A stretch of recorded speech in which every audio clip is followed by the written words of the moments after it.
How's it going, everyone? Maui here. I hope you guys are having a wonderful day.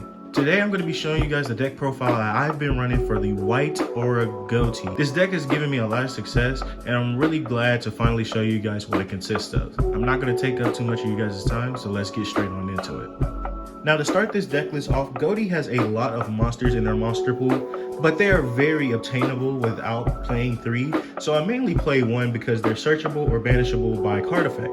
We're going to start off with 1 Pacey's, 1 Shift, 1 Zep, 1 Snopius, and 1 Exceed. These 5 cards are searchable through other cards that I have.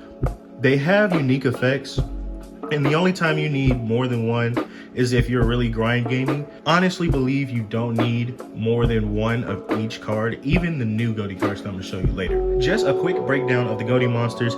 Pacey's Light of the Ghoti can banish itself to special summon a fish in your hand to the field. Shift can banish itself to give a fish monster on the field 500 attack. Snopius, on the other hand, banishes 2 fish monsters from hand and or grave to special summon itself. Exceed doesn't have a very good effect to be used consistently, so I basically use him as a synchro climber. Now, these 3 up top are the level 2 tuners that must be banished in order to activate their effects. Both of Pacey's and Shift, they can come back during the standby phase and quick synchro summon on your opponent's turn. Zep, on the other hand, has a little bit more restriction with him. Zep has to be banished on your opponent's turn in order for it to work, and during its effect, it immediately synchro summons instead of waiting to quick summon. All of these cards are really good. You don't need to play more than 1 because they get really tight. With you only drawing 5 cards in the starting hand, you sometimes get multiple tuners in your hand and you can't do anything about it, and you end up losing the game for flooding your hand. Also, next up, we have the 2 new Ghoti monsters. We have Kif, Merc of the Ghoti, and Sykes. These 2 cards are really great for consistency. Sykes is always an MVP in my book. This is a custom card that someone made, and I'm very glad they did. Sykes' effect is when it's banished, you can banish a fish monster from hand, graveyard, or face up on the field, except for itself, and special summon the card. And when this card is special summoned, if this card is special summoned, I can add a fish monster to my hand and then banish a fish monster from my hand or face up on the field. So not only do you get a free level 6 on the board if it's banished properly, you can also banish one of the tuners in your hand or in the graveyard or on field in order to set up for the opponent's turn, because you're going to be playing mostly on your opponent's turn the entire game. The new level 2 non-tuner, unfortunately, Keith Merc of the Ghoti, is a pretty cool card as well. Not only can it be summoned onto your field like Pacey's and Shift, it has a special effect. Its effect actually gives it the nickname SP Littlefish as regards to SP Little Knight. So Keith's effect, if it's face up on the field and your opponent special summons a monster, you can target one of those monsters and one of your banished level 6 or lower fish monsters, banish both that opponent's monsters and this card, and if you do, special summon your targeted monster. So not only can it banish an opponent's card, it also tags in with a banished card in order for you to synchro climb even more efficiently.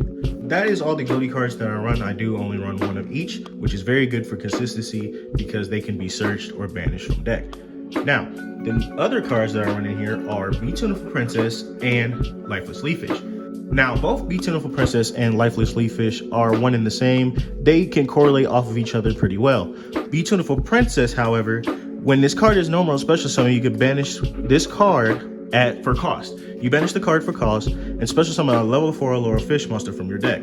When you are down and out and your opponent throws all of their hand traps at you and you have not normal summoned yet, Beautiful Princess is a great normal summon to get into your Lifeless Leaffish, because Lifeless Leaffish will basically Foolish Burial a fish and your main target will be the Shift because of its graveyard effect. Lifeless Leaffish will Foolish Burial the Shift in order to set you up for next turn. Now we have to talk about a package that's really really good in this deck. You cannot play without it. I'm sorry, all my budget players, but I have played so much of this deck to the point where I needed this card so bad that it finally gave me success in the format and in my local scene. It's going to be the Abyss Shark and Silent Angler package. Abyss Shark is a very great extender, and I'm going to tell you why. When this card is in your hand, you can use its effect to special summon itself if you control a water monster. Abyss Shark also says you can add a level 3, 4, or 5 fish from your deck to your hand.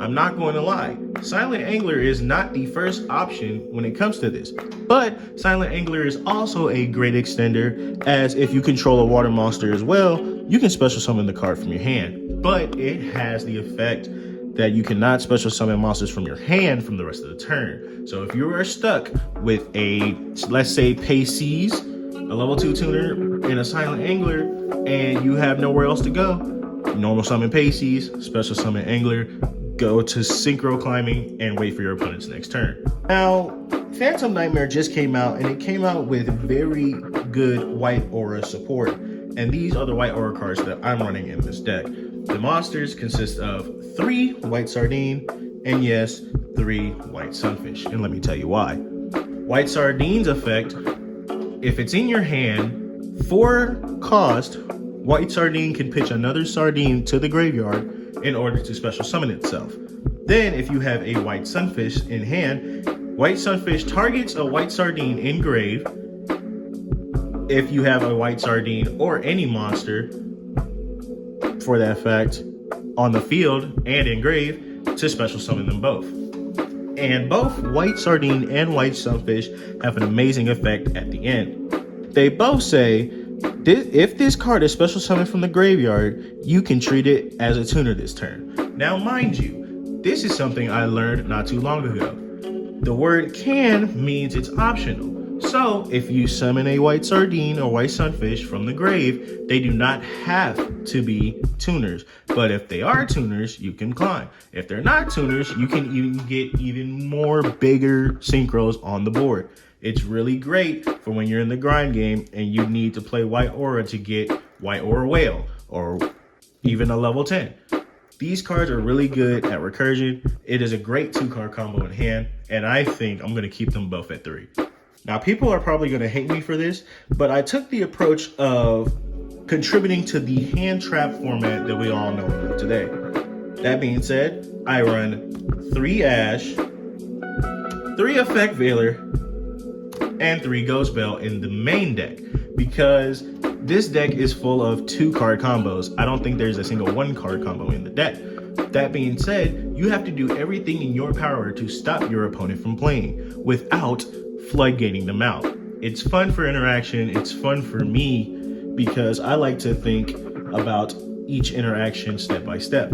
So everybody knows what these cards do. I'm not going to explain them. Let's get into these spells and traps.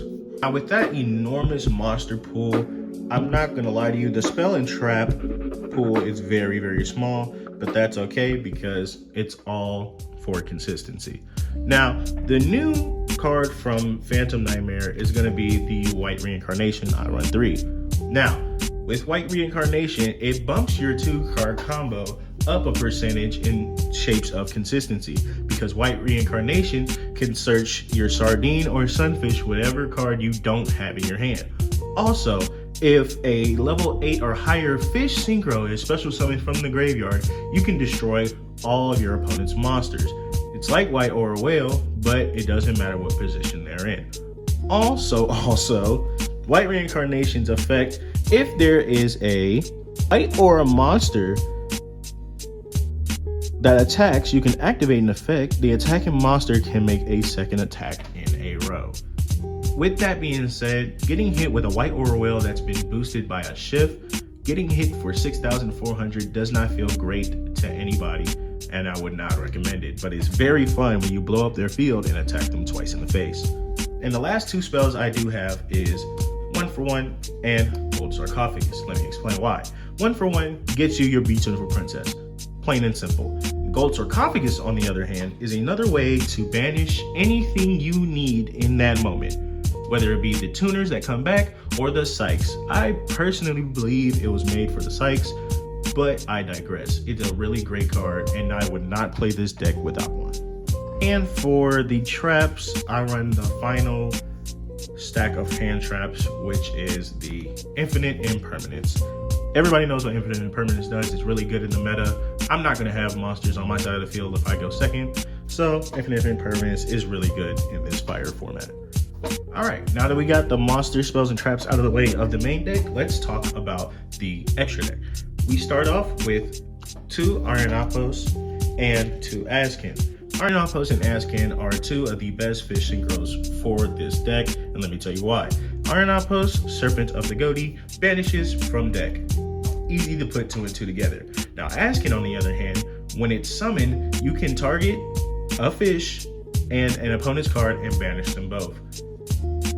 Also, if Askin is banished, you can banish a fish from the graveyard to recur itself and put him back on the field. Iron Outpost, if it is used as synchro material, you can either banish it, being a level 6, or banish another fish monster to add that level or lower to your hand. Also, we have the last Ghoti synchro in Ghoti of the Deep Beyond. The Deep Beyond is a really great card, but some people forget that you have to special summon him in the monster zones, not extra, monster zones, in order to get his effect to proc. If you special summon it on your opponent's turn in a monster zone, it can banish all cards on the field if it resolves. A lot of people don't know that this is coming, but since this deck is getting popularized, people are going to look out for it and probably impermanent or in effect Veiler it. But by the time you use Ghoti of the Deep Beyond, their hand is damn near empty. Now, for the other 2 synchros that I'd like to point out are White Aura synchros, and it's going to be White Aura Porpoise and White Aura Whale. White Aura Porpoise is one of the new synchros to come out of Phantom Nightmare, and it did replace the other White Aura Dolphin. Let me tell you why. In the grind game, White Aura Porpoise is a great level 6 to summon because, especially with the White Aura cards, because when it's special summoned, White Aura Porpoise will target a monster in the grave or your hand and special summon it. And if you have a monster with the exact same name as the monster you special summon, you can special summon it from the grave as well. So you can special summon 2 sardines, make one of them a tuner, and synchro summon into level 10, and it's really, really great. Also, it has the same effect if this card is sent to the graveyard by an opponent's card effect. You can banish a fish and recur it to the field, and it is now a tuner. White Aura Whale has been around for some time, but for the new people that don't know what it does, let me tell you. White Aura Whale, when it's synchro summoned, can destroy all your opponent's attack position monsters. This is really good against link decks or people that just shotgun all of their monsters into attack, and you need to clear the board before they get any further. It also has the effect, if this card you control is destroyed by an opponent's card, battle, or card effect, and sent to the grave, you can banish 1 water monster from your graveyard and special summon this card. If you do, it's treated as a tuner.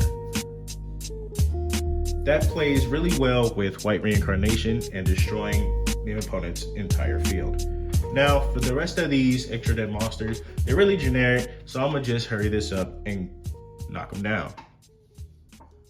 We have 1 Dragite, we have 1 Changing, we also have 1 Baron the Floor for our turn 3 get back, we have an Abyss Keeper, we have a Marine Says Coral Anemone. Anemone is really good at recurring those White Aura monsters in the grave in order to make them tuners.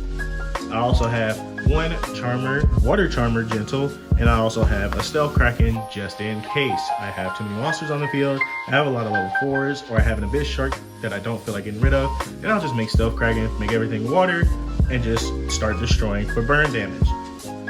Now for the side deck, you can play basically whatever you want for any part of the meta, but I am running 1 Feather Duster with 2 Lightning Storms. I am running the 3 Triple Tactics Talent. I am rolling 3 Trolling Lockbirds, 3 Nibiru, and of course 3 Dimension Shifter in order to change out whatever hand trap doesn't work on the opponent. If you guys like videos like this, comment, like, subscribe. Whatever deck list I play next, I will make sure I get it in the vlogs, in the videos, in a good amount of time. Also, the deck is going to get upgraded soon. So if you want to see a deck list on that, let me know down in the comment section down below. Hopefully you guys liked it. Have a great day. I'll see you guys later. Peace.